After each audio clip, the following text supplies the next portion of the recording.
Saturday at Coop Fest 2025 delivered everything you hoped for in a vintage BMX weekend.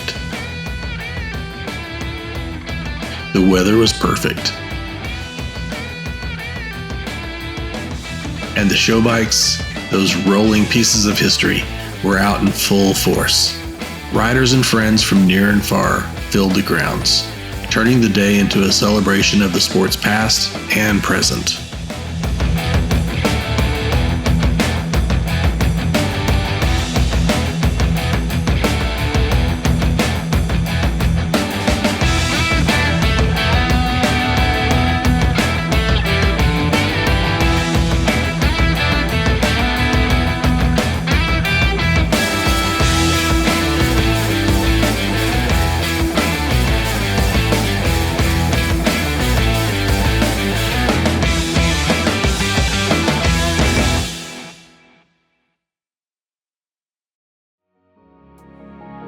Sunday told a different story.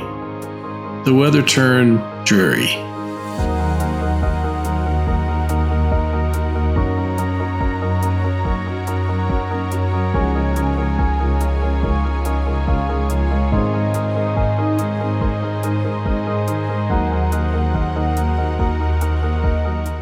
The crowd thinned, and the show bikes were packed away early.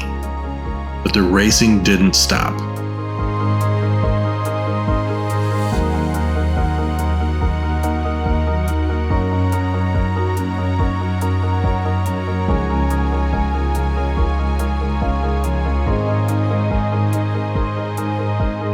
And in that quieter moment, the weekend offered something special.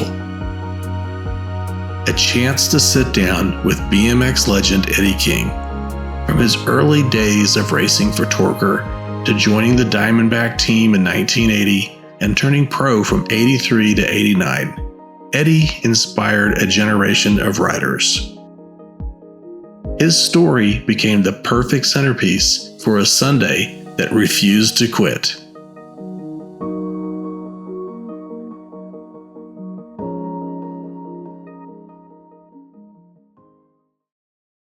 What first drew you to BMX, and what were some of your earliest influences? Really, it was just getting my first bicycle and mimicking the motorcycle motocross guys. I used to be one of the younger kids that used to hang out at Carlsbad Raceway for the USGPs and watch all the Europeans come out here, and it was almost kind of like a festival out there watching motocross races outdoors in Carlsbad. And I was one of those kids, hoping and cheering on the Americans, hoping they would win. But just a motorcycle influence in the motorcycle guys when I first got my bike, which really was just a stock transit type of bike, and then converting it into motocross bike, putting motocross bars and stem on it, and motocross knobby tires, a gas tank, fenders on it. Yeah. And just mimicking the motorcycles for the most part. You started to get maybe like a sponsorship from a bike store? Yeah. Got a local sponsorship with the bike company, with the bike store. And they, got a hold of a bicycle for me, and I rode that bicycle for them for a little while, and then, started winning some races on that. And then I got approached from another bicycle company, another bike shop. And then things just kind of steamrolled into racing bicycles professionally eventually. Got on Torker, and eventually then that led to a signature bike in about late 1979-ish. Yeah, 78, right around there. Yeah, which was probably one of the most early signature bikes. Yeah, now that I realize it, 45 years later, I look at it and I think, it was one of the earliest bikes with the name brand on it. Yeah. So I was fortunate enough and blessed to have somebody put my name on a bicycle when I was just a young ankle biter back then, So 1983, that was, take us back to round 2 ESPN BMX, because wasn't that kind of your first big pro win?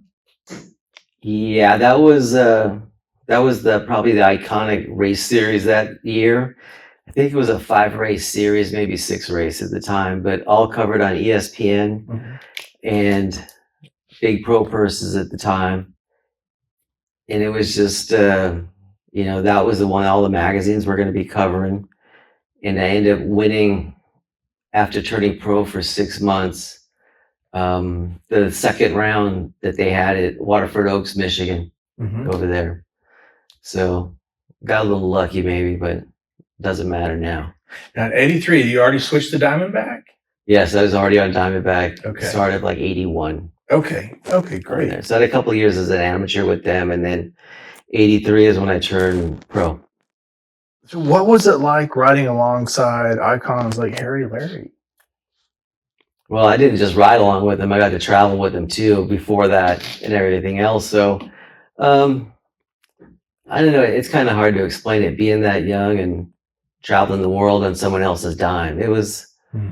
you could think of it as, yeah, that's pretty cool and glamorous, it would seem like. But, a lot of times traveling means going to the airport, going to the hotel, going to the track, going back to the hotel, back to the track, back to the hotel, back to the airport, and back home. Yeah. You don't really get a chance to see anything or visit anyone. You're there for one purpose, and you're there for the races.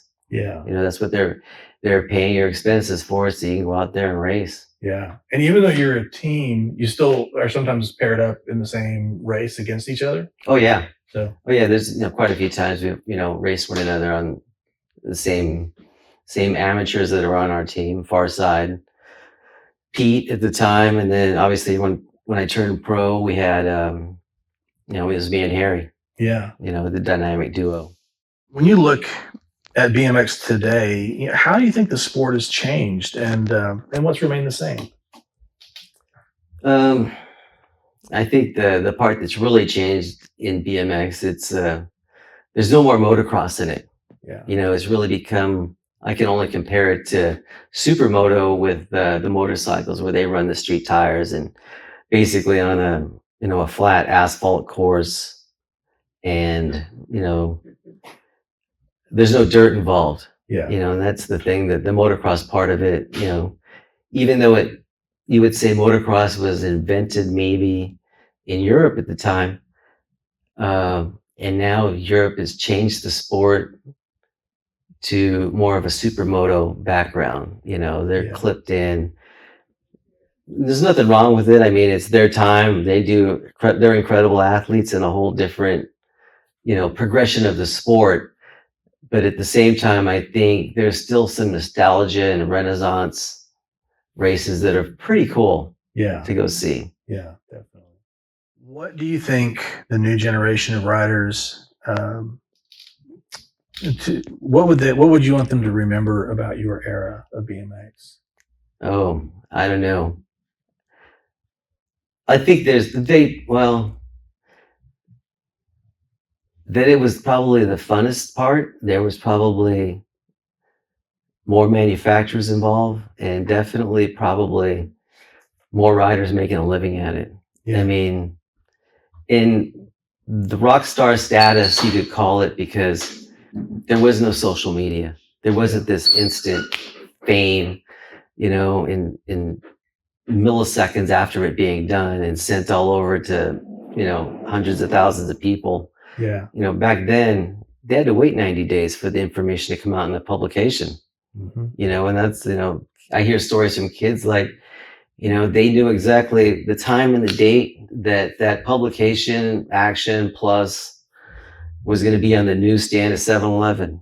They knew the month, and the funny thing is everything in there is like 90 days old. 90 days old. Yeah. It's old history for the most part. We're already focusing on, 5 more races ahead of time Yeah. on there. So, but that was the only way of the communication back then Yeah. to the masses. Absolutely. Not like it is today. Today it's, you're here today and you're old news tomorrow. Yeah. Yeah. The news cycle is constantly revolving. What would you say about some of the big name bike companies today? And maybe they're not BMX. Maybe they should consider BMX building bikes, or Or maybe, Well, I think I really would like to see some of the big true BMX manufacturers, the Treks, the Specialized Giants, come back in and have some type of impact on the juvenile line of bicycles. yeah, Because I honestly believe, if you get that early customer riding your Specialized or your Trek at 7, 8 years old or whatever, he's going to look at it when he gets older and think, you know what, I had a Trek so and so or a Giant so and so. yeah, I want to get that same kind of brand again as an adult. yeah, Maybe as a young adult and then as a grandparent. yeah. Go back to that same brand, be loyal to it.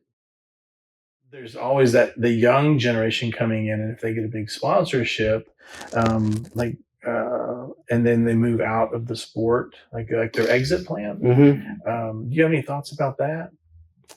Well, I think the manufacturers, I think when they take a young rider and they treat them like gold, they pay them lots of money and they treat them almost like a business. They treat them like it is a business for the most part. But these riders, you look at them and you think, these companies should be a little more, how is it, thoughtful when it comes for an exit plan for these kids, especially when you're taking a 15-year-old or a 17-year-old and you've had them for a few years and treated them, with royal treatment, paid them and everything else. And now you want to discard them and say, you're done, we can go away type deal. I think there needs to be a better exit plan for these manufacturers that take these young riders and treat them like they're gods. Yeah. And I think then their hearts get crushed when, your contract's not being renewed. And, you know what, we had to tell you this towards the end of the year. And now you can't go get a new sponsor because all of the other old sponsors, all the potential sponsors have already done their budgets for the future year. And now you're hung out to dry that year, at least for the most part. Yeah. So I think, my advice for a lot of these young kids is, you know what, you get that nice big sponsorship deal, concentrate on an exit plan. Yeah. For both of you. So you're not like left out, hung to dry. That's great. Great thought, great advice. Yeah. And it goes for the parents. The parents should probably think that way too. Yeah. For their kids, because Junior doesn't know that. When he's getting this ride and he's getting everything paid for. Yeah. But those are just my 2 cents. That I might have missed.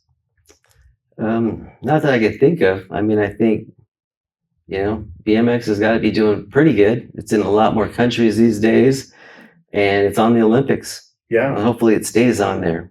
Yeah. I mean, that was all of our dreams, I think, back in the 80s, was that, someday, we're going to make the big push and the world's going to know about it. And, that's a plus for the sport. Yeah. I think that's a real good plus to see these other countries that don't necessarily have a BMX program or riders riding.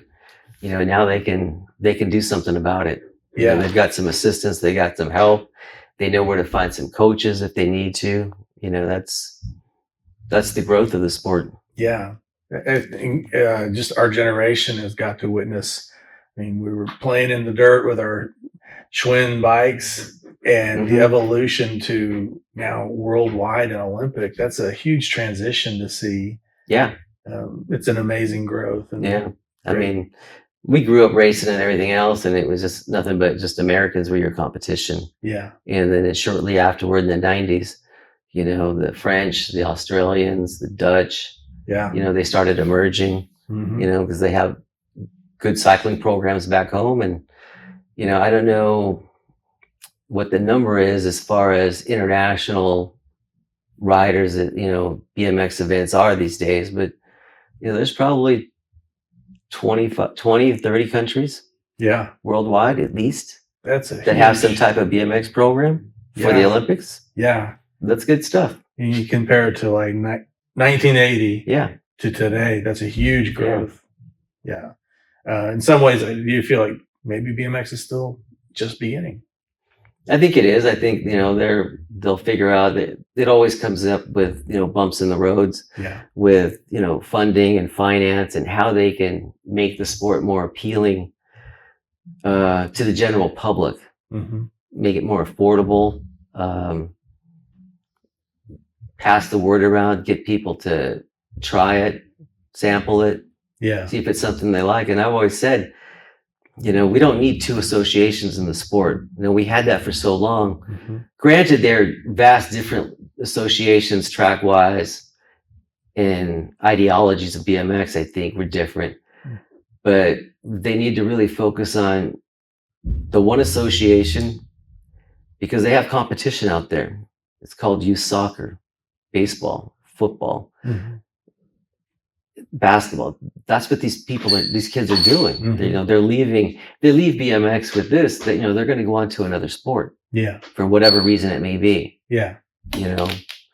So they need to find a way to make the sport better. I mean, it's always going to be evolving, Mm-hmm. changing, but we need to get to the top again. Yeah. Like we did before. Yeah. I'm pro-American, sorry. We're going to beat the Australians, the Dutch, the French. The French are super fast. Yes. Way too fast. Yeah. But like I said, we'll get there somehow or another. Yeah. Well, Eddy, thank you so much for sharing your stories, your insights into this incredible sport that we call BMX, and we love it so much, and just sharing your history too. I really value that. Cool. Thank you so much. Kevin, thank you. Appreciate it. Eddy King, a 1989 National BMX Hall of Fame inductee, was and remains one of BMX's true champions, a rider whose fire helped build the sport from the ground up. The tracks may have changed and the sport may have evolved, but the imprint he left on BMX and on the riders who followed is unmistakable. His story proves that greatness isn't just measured in wins, but in the lives you ignite long after the last gate drop.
I'm Hollywood, my friend, from the Writers of Eddy Vintage Podcast. Woo!